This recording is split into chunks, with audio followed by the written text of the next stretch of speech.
اعوذ باللہ من الشیطان الرجیم بسم اللہ الرحمن الرحیم آیت نمبر 84 وَإِذْ أَخَذْنَا مِيثَاقَكُمْ وَلَا تَسْفِكُونَ دِمَاءَكُمْ الحمدللہ وکفیٰ والسلام علی عبادہ الذین اصطفیٰ اما بعد فاعوذ باللہ من الشیطان الرجیم بسم اللہ الرحمن الرحیم وَإِذْ اور جب اخذنا ہم نے لیا میثاقکم اقرار تم سے لا تسفکون کہ نہ تم بہانا دماءکم خون اپنے ولا تخرجون اور نہ نکالنا انفسکم اپنوں کو من دیارکم اپنے گھروں سے ثم پھر اقررتم تم نے اقرار کر لیا وانتم اور تم تشہدون گواہ تھے ثم پھر انتم تم ہؤلاء تم وہی ہو تقتلون کہ قتل کرتے ہو انفسکم اپنے لوگوں کو وتخرجون اور نکالتے ہو فریقاً ایک گروہ کو منکم اپنوں میں سے من دیارہم ان کے گھروں سے تظاہرون مدد کرتے ہو علیہم ان کے خلاف بالاسم گناہ سے والعدوان اور ظلم سے وَإِن يَأْتُوكُمْ اور اگر وہ آئیں تمہارے پاس اسارا قید ہو کر تفادوہم تم ان کا تاوان بھر دیتے ہو وَهُوَ اور وہ محرم حرام ہے علیکم تم پر اخراجہم ان کا نکال دینا بھی افتؤمنون کیا تم مانتے ہو بعض حکم الکتاب کتاب کا وتکفرون اور انکار کرتے ہو بعض کا فما جزاء پس کیا سزا ہے من اس شخص کی یفعل جو کرے ذالک ایسا منکم تم میں سے الا خزی سوائے رسوائی کے فی الحیات دنیا کی زندگی میں ویوم القیامتی اور قیامت کے روز یردون وہ دھکیلے جائیں گے الی اشد العذاب سخت عذاب کی طرف وَمَا اللَّهُ اور نہیں ہے اللہ تعالیٰ بغافل بے خبر عما اس سے تعملون جو تم کرتے ہو اولئک یہی لوگ الذین وہ لوگ ہیں اشتروا جنہوں نے خریدا الحیات دنیا کی زندگی کو بالآخرتی بدلے آخرت کے فلا یخفف پس ہلکا نہیں کیا جائے گا عنہم ان سے العذاب عذاب ولا ہم اور نہ وہ ینصرون مدد ملے گی اور نہ انہیں کوئی مدد مل سکے گی جی وَإِذْ أَخَذْنَا مِيثَاقَكُمْ جب ہم نے تم سے پختہ عہد لیا تھا یعنی بنی اسرائیل کی عہد شکنیوں کا ذکر آ رہا ہے نا اس سے بیشتر اس عہد کا بیان ہو چکا ہے جو اللہ تعالیٰ نے اجتماعی حقوق اور انسانی حقوق سے متعلق بنی اسرائیل سے بصریہ تورات لیا تھا مگر انہوں نے اس عہد کو پورا بھی نہ کیا بلکہ اللہ تعالیٰ نے فرمایا پھر چند آدمیوں کے ساتھ تم سب اس عہد سے پھر گئے اور تم نے اعراض کرنے والے ہی ہو یعنی خون نہاق اور جلاوطنی بڑے گناہوں میں سے ہیں اور ان دو برائیوں سے متعلق اللہ تعالیٰ نے بنی اسرائیل سے تورات میں بھی عہد لیا تھا ان گناہوں کا ارتکاب نہیں کریں گے مگر یہ قوم اس عہد پر بھی قائم نہ رہی ارشاد ہوتا ہے کہ جب ہم نے تم سے پختہ عہد لیا تھا کہ تم ایک دوسرے کا خون نہیں بہاؤ گے یعنی اپنے ہی بھائی بندوں اپنے ہم مذہب اپنی ہی ملت والوں کا قتل ناحق نہیں کرو گے جس طرح یہ حکم آج بھی بائبل میں موجود ہے یہی حکم قرآن پاک میں موجود ہے آگے سورہ نساء سورہ بنی اسرائیل سورہ فرقان میں آئے گا ایک دوسرے کا خون نہیں بہاؤ گے یہ قطعی حرام ہے اور اکبر الکبائر یعنی سب سے بڑے گناہوں میں شمار ہوتا ہے تو رات میں جی دوسرا حکم یہ تھا کہ وَلَا تُخْرِجُونَ أَنفُسَكُم مِّن دِيَارِكُمْ یعنی تم اپنے ہم مسلک لوگوں کو ان کے گھروں سے نہیں نکالو گے مگر تم نے اس عہد کا بھی پاس نہ کیا ثم پھر اقرار کیا تم نے یہ الفاظ تورات میں موجود ہیں اے بنی اسرائیل تم نے اقرار کیا کہ وعدے کو ایفاق کریں گے اور تورات کے احکام کی پابندی کریں گے وَأَنْتُمْ تَشْهَدُونَ اور تم خود اس بات کے گواہ ہو ایسا ہی ہوا تھا کہ تم نے اللہ تعالیٰ کے سامنے یہ اقرار کیا تھا تم اپنے بھائی کا خون نہیں بہاؤ گے اور نہ ہی انہیں جلا وطن کرو گے اللہ تعالیٰ نے ارشاد فرمایا ہے بنی اسرائیل تم ان تمام تر وعدوں کے باوجود ثم انتم ہؤلاء تقتلون انفسکم یہ تمہیں میں سے ہو کہ جو ایک دوسرے کو قتل کرتے ہو اور یعنی ناحق خون بہاتے ہو اور ایک گروہ ان میں سے گھروں سے بھی نکالتے گروہ کو یہ نہیں کہ بلکہ تظاہرون علیہم بالاسم والعدوان اور تم ان پر چڑھائی کرتے ہو گناہ اور تعدی کے ساتھ یعنی کسی پر حملہ کرنا انہیں جانی اور مالی نقصان پہنچانا گناہ ہے اور مظلوموں کے ساتھ زیادتی بھی ہے، کوئی اللہ تعالیٰ کے حکم کی نافرمانی کر کے گناہ کے مرتکب ہوئے اور خلق خدا کے حقوق ضائع کر کے زیادتی کا ارتکاب کیا، یہ اسم اور عدوان میں آتا ہے۔ جی فرمایا کہ تمہاری عجیب ذہنیت ہے کہ جن لوگوں کو تم جلا وطن کرتے ہو وَإِن يَأْتُوكُمُ السَّارَىٰ، جب یہی لوگ تمہارے پاس قیدی بن کر آتے ہیں تو تُفَادُوهُمْ، تم انہیں فدیہ دے کے چھڑا لیتے ہو۔ دیکھیں پہلے خود ہی انہیں گھروں سے نکال کر پھر ان کا معاوضہ دے کر انہیں واپس لیا۔ اللہ تعالیٰ فرماتے ہیں وَهُوَ مُحَرَّمٌ عَلَيْكُمْ إِخْرَاجُهُمْ، ان کا جلا وطن کرنا ہی تم پر حرام تھا، تمہیں ایسا کام کرنا ہی نہیں چاہیے تھا جس کی وجہ سے تمہیں فدیہ کا مالی بوجھ بھی برداشت کرنا پڑا۔ دراصل بنی اسرائیل اللہ تعالیٰ کے اس حکم پر عمل کرتے تھے جس میں اللہ تعالیٰ نے انہیں قیدیوں کی رہائی کی تلقین کی تھی، اور یہ اچھی بات تھی کہ مگر جہاں یہ لوگ اس حکم پر عمل کرتے تھے وہاں دوسرے دو احکام کون سے، یعنی قتل ناحق اور جلاوطنی کے معاملے میں عمل نہیں کرتے تھے۔ اسی کے متعلق اللہ تعالیٰ نے ارشاد فرمایا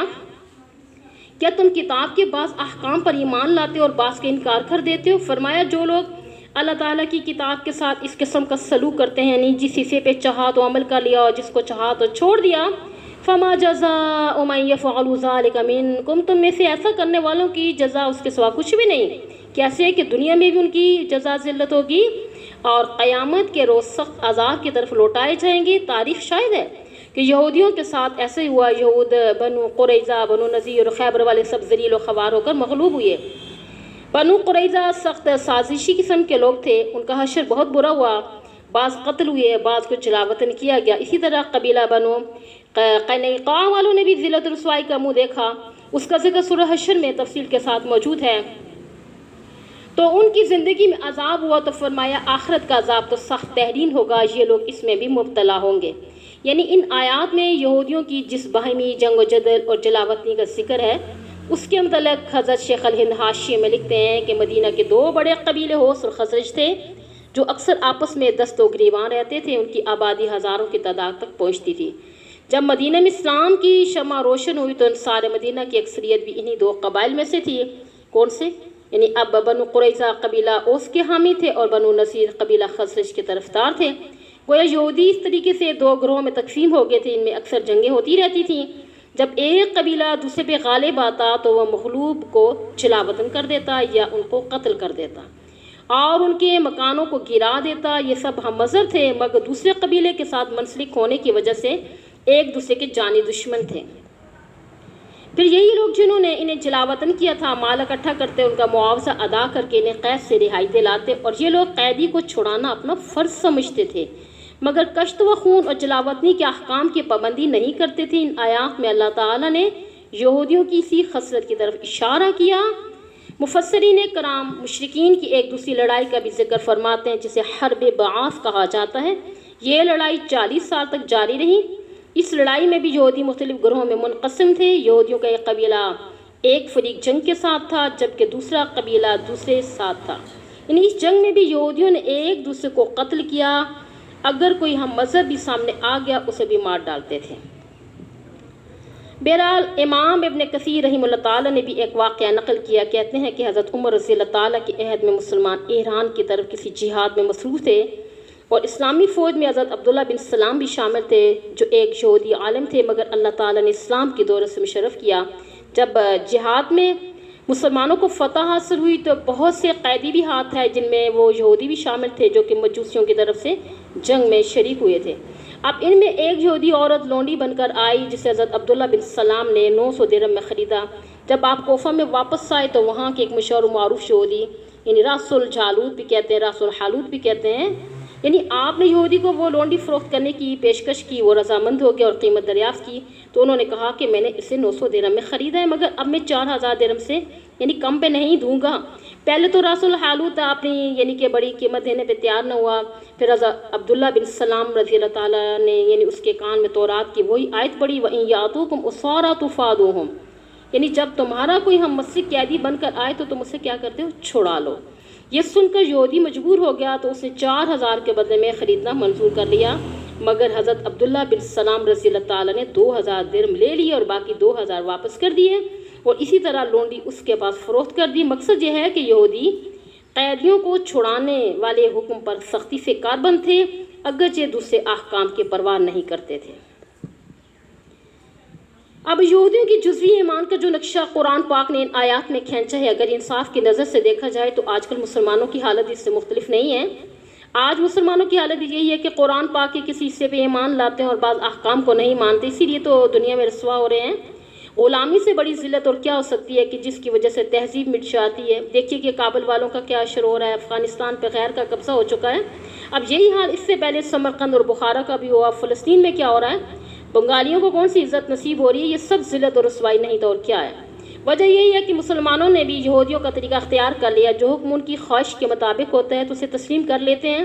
اور جو ان کی مرضی کے خلاف ہوتا ہے اس کا انکار کر دیتے ہیں۔ معاملہ نکاح اور طلاق کا ہو یا سیاسی نوعیت کا ہو، اپنی مرضی کے مطابق عمل کرتے ہیں، اللہ تعالیٰ کے قانون کی پرواہ نہیں کرتے۔ عدل، احسان اور تقویٰ کو فراموش کر دیا ہے، محض نفسانی خواہشات کے پیچھے لگے ہوئے ہیں۔ لہٰذا مسلمانوں کا حشر بھی یہودیوں سے مختلف نہیں ہے۔ تو جب انگریز نے ہندوستان میں تسلط قائم کیا تو انہوں نے مسلمانوں سے بھی پوچھا تھا کہ تم اپنے ذاتی معاملات میں شرعی قوانین کا اطلاق چاہو گے تو یا مقامی رواج کے مطابق اپنے مسائل کا حل کرو گے۔ یعنی کتنے ہی مسلمانوں نے یعنی کہ وہ ایسے تھے کہ جنہوں نے لکھ کر دیا تھا کہ ہمیں شریعت کا قانون وراثت منظور نہیں ہے، ہمارا فیصلہ رواج کے مطابق کیا جائے۔ تو حالت آج بھی یہی ہے کہ دعویٰ بھی یہی ہے کہ ہم قرآن و حدیث کو برحق مانتے ہیں مگر ان کے احکام پہ عمل کرنے کے لیے تیار نہیں ہیں۔ عبادات یعنی تو تھوڑی بہت کر لیتے ہیں مگر تعزیرات کے قانون پر کیوں عمل نہیں کرتے۔ اب جہاد جیسی اہم چیز کو نہیں اپناتے جس کے لیے قرآن و حدیث کے اوراق بھرے پڑے ہیں، اور حقیقت یہ ہے کہ اس معاملے میں یہودی اور مسلمان برابر ہیں، نہ ان کا اپنی شریعت پر عمل ہے اور نہ مسلمانوں کو احکام کا پاس ہے۔ ظاہر ہے کہ اس قسم کی دوروخی کا نتیجہ سوائے تباہی اور بربادی کے اور کیا ہوگا۔ فرمایا وَمَا اللَّهُ بِغَافِلٍ عَمَّا تَعْمَلُونَ، جو کچھ تم کرتے ہو اللہ تعالیٰ اس سے غافل نہیں ہے۔ تم جو کچھ بھی کر رہے ہو اللہ تعالیٰ خوب جانتا ہے، وہ تمہارے دلوں میں مخفی ارادوں تک واقف ہے، اسی لیے تو اس کے مطابق جزا دے گا۔ جب اللہ تعالیٰ کی گرفت آئے گی تو سخت عذاب میں مبتلا ہو جاؤ گے، اور یہی وہ لوگ ہیں کہ جنہوں نے اپنی ان کرتوتوں کی وجہ سے آخرت کی دائمی زندگی کے بدلے دنیا کی عارضی حقیر زندگی کو خرید لیا۔ ایسے لوگوں کا حال یہ ہوگا جب وہ عذاب میں جکڑے جائیں گے، فَلَا يُخَفَّفُ عَنْهُمُ الْعَذَابُ، پس ان کے عذاب میں تخفیف بھی نہیں ہوگی، اور وَلَا هُمْ يُنصَرُونَ، اور نہ ہی کسی طرف سے انہیں امداد پہنچے گی۔ لغت دیکھیے، پیچھے جائیں پہلی آیت پہ، سفق خون ریزی، دماء جمع دم، ان کی خون، اصل میں دم یون تھا، یا کو برائے تخفیف حذف کر دیا، دیار جمع دار، منزل مکان، ظہر مدد کرنا، تظاہر تعاون،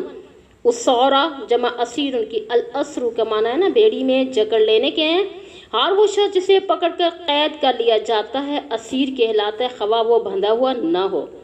الفدا والفداء کے معنی کسی کی جانب سے کچھ دے کے اسے مصیبت سے بچا لینے کے ہیں۔ اسم گناہ، عدوان العدو کے معنی حد سے بڑھنے اور ہم آہنگی نہ ہونے کے ہیں۔ اگر اس کا تعلق دل کی کیفیت سے ہو تو عداوت و معادات کہلاتی ہے، اگر رفتار سے ہو تو عدو،